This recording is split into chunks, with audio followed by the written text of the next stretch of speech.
And if they determine that air operations won't assist them in any of it, they don't need in their house. Okay. If they decide, well, air operations can help me out of,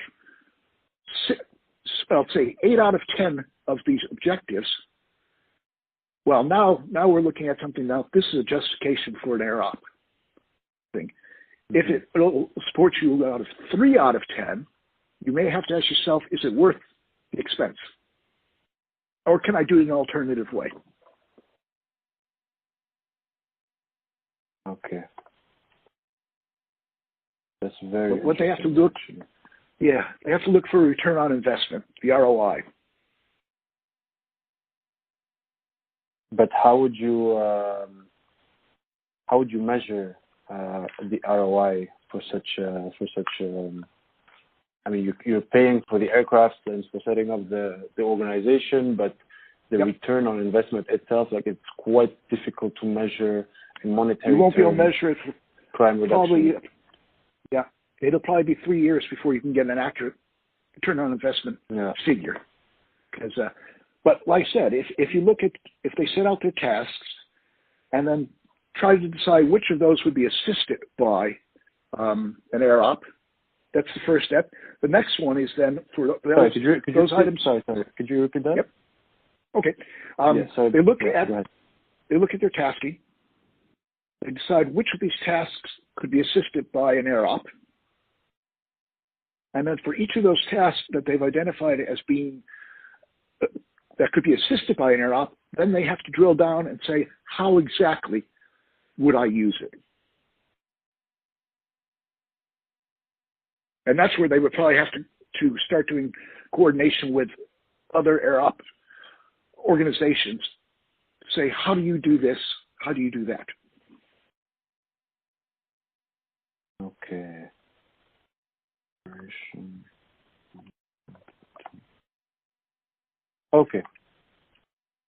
Okay. I think I've had enough on this topic.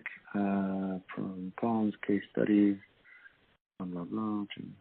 And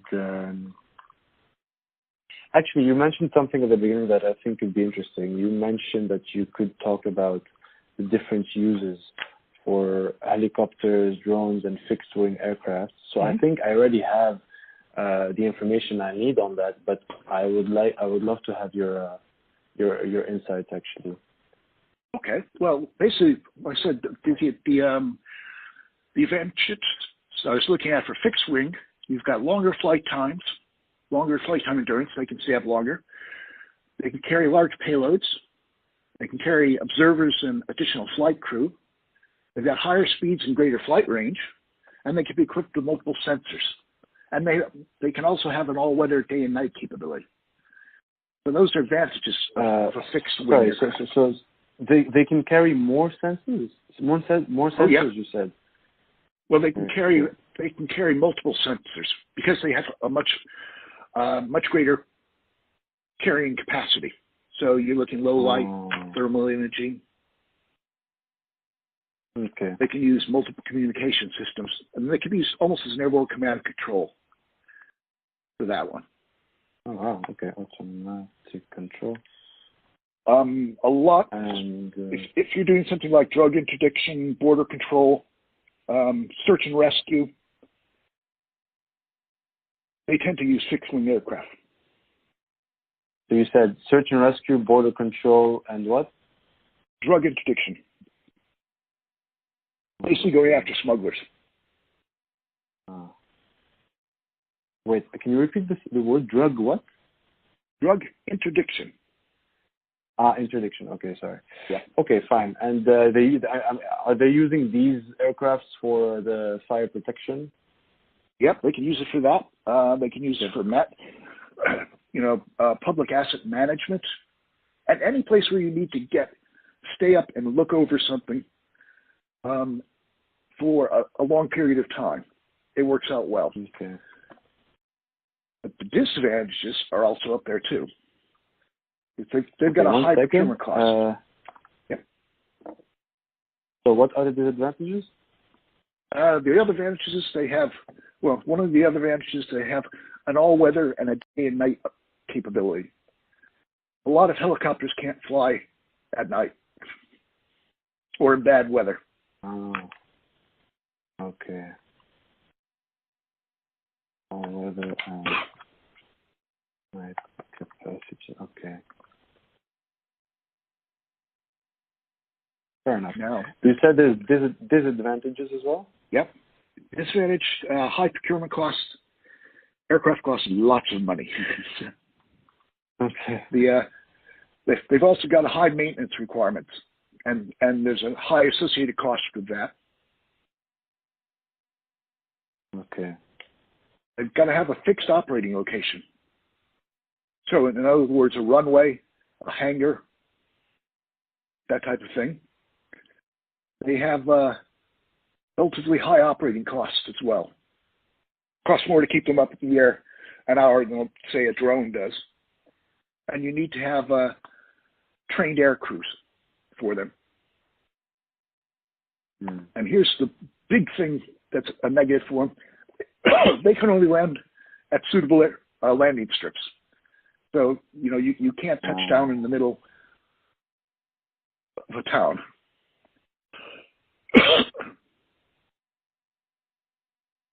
I get it. That makes sense. Yeah. Okay, fair enough. Okay. The next one is your... Yeah? Mm-hmm. The next one I was looking at was your rotor rig. Helicopters. Their big advantage is their ability to hover and operate at low speeds and altitudes. And operate at low speed. Okay, and that would be used for tracking suspects and things like that? Yep, tactical sport. Like I said, dropping extra law enforcement, dog teams, emergency equipment. Their strength is they don't require an airstrip to land. Any place that's open enough, they can land. Okay, strong. Not requires. Okay, fair enough. Now, yeah, the disadvantage with them is the same as with the aircraft. Is the costs that you have to have a fixed operating location. It doesn't have to be a runway, but you have to have someplace to keep it. And and it has, again, relatively high operating costs. You've got maintenance, You've got to have trained air crews. If you only have a single aircraft, and this is either fixed wing or helicopter, if it's going to be down part of the time for maintenance. So that will restrict your mission capability on that one. What? Sorry, can you repeat this one? Yeah, if you only have a single aircraft, it means that when you have it down for maintenance, you don't have an air capability anymore. If you have multiple aircraft, right, at least you'll have something available at all times. And that's when we were looking at our centralized model. You can move an aircraft from one area to another to cover while one's down. Okay. Yeah. Their payload capability is limited. Most of the police helicopters have a pilot, an observer, and you can probably carry 3 to 4 people in the back, and that's not the max you can carry. Okay. So, and what's the maximum carry for a fixed wing? Depends on how big it is. Anywhere from half a dozen to, some organizations actually use large transport aircraft, so you can be looking at 30 people if you need to. Oh, wow. Okay. So up to from like half a dozen up to 30 people maximum. Okay. Wow, that's huge. Now the helicopters, their best areas to operate will be in urban areas, built up city areas. That's where they're most effective if they're located close to that area.